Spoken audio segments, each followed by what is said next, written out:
मिनासान konnichiwa hello नमस्ते सबैजनालाई।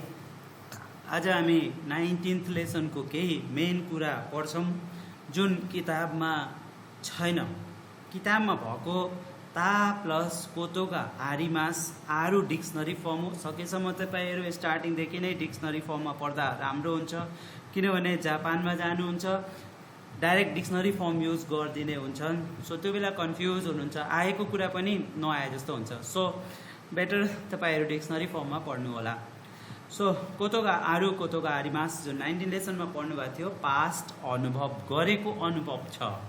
So त्यो बेला चाहिँ लाग्छ जहिले पनि भबको ता फर्म लाग्छ। जस्तै निहोन र्योरियो ताबेता कोतोगा आरिमासका जापानिज खाना खानु भएको छ, अनुभव छ भनेको पहिला खानु भएको छ। जस्तै सुमो मिता कोतोगा आरिमासका सुमो हेर्नु भएको छ पहिला। सुमो भनेको जापानिज रेस्लिङ।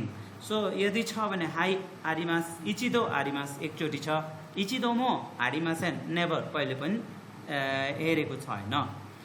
नोट चिउए जुन मैले सुरुमै भने हाम्रो कन्भर्सेसनको लागि एकदम इम्पोर्टेन्ट पोइन्ट हो। तपाईहरु किताबमा चाहिँ ता प्लस कोतोगा आरिमास पढ्नुहुन्छ, तर मैले यहाँ चाहिँ जिसोके लेखेको छु डिक्सनरी फर्म। भएको डिक्सनरी फर्म प्लस कोतोगा आरिमास भयो भने कम्प्लिटली डिफरेन्ट हुन्छ मिनिङ।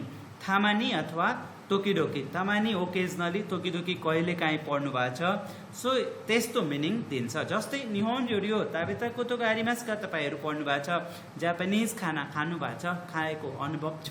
अनि बी सानले के भन्नुभयो यहाँ, थामानी ताबेरु कोतोगा आरिमास, कहिले काहीँ खान्छु भने समटाइम्स तोकिडोकी ताबेमास, तोकिडोकी ताबेरु कोतोगा आरिमास। सेन्टेन्सलाई अलि मिठो अलि फोकस गर्न बेला चाहिँ हामी थामानी थाबेरु कोतोगा आरिमास ओकेजनली पहिले काहीँ चाहिँ अब भनौँ न पार्टी हुन्छ त्यो बेला चाहिँ खान्छु। सो बी केयरफुल विथ ता फर्म। एकचोटि N2 मा ल्याङ्ग्वेज स्कुलमा पढाउने सेन्से हुनुहुन्थ्यो, लेभल चाहिँ N2। उहाँलाई सोधेको यो दुईटामा कुन चाहिँ करेक्ट छ, उहाँले ता प्लस कोतोगा आरिमासलाई करेक्ट भन्नुभयो। यो गलत, किनभने हामी चाहिँ पढ्दैनौँ, कन्सल्टेन्सीमा पढाउँदैनन्। टिचरहरूको लेभल पनि त्यस्तै छ। अहिले त झन् प्रत्येक कन्सल्टेन्सी मोस्टली कन्सल्टेन्सीमा तपाईँको N5 N4 पढेको टिचर भएछन्। अब उनीहरू भर्खरैको मान्छेहरू, उनीहरूलाई त आउँदैन। अब हामीलाई कहाँ हुन्छ, टिचरलाई नै आउँदैन, स्टुडेन्ट्सहरूलाई कहाँ आउँछ त। सो यहाँ चाहिँ जुन मैले आज पढाउँदैछु भने यो तपाईँको बेसिक कन्भर्सेसनको लागि नेटिभ जापानिज जस्तै यहाँ चाहिँ मैले पढाउँदैछु।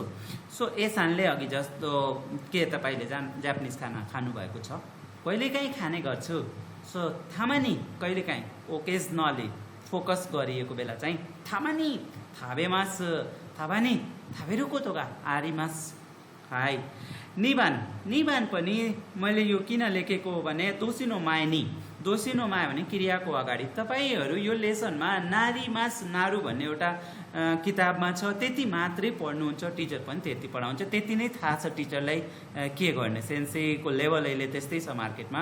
सो यहाँ चाहिँ मैले के लेखेको, दोसिनो मायनी भबको अगाडि यदि इकेयोसी नाकेयोसी मेसी भनेको नाउन, यदि इकेयोसी आएछ भने कुमा चेन्ज गर्नुपर्छ इलाई। नाकेयोसी अथवा मेसी आएमा चाहिँ नि एक्स्ट्रा राख्नुपर्छ।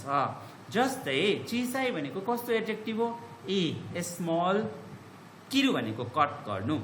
चिसाको किते कुदासाई सानो सानो काट्नुहोस्। सिजुका भनेको कस्तो एडजेक्टिभ हो, ना एडजेक्टिभ।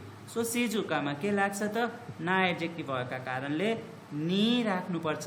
सिजुका नि सिते कुदासाई, प्लिज शान्त हुनुहोस्, शान्त बस्नु होस्। ना एडजेक्टिभ भएका कारणले नि।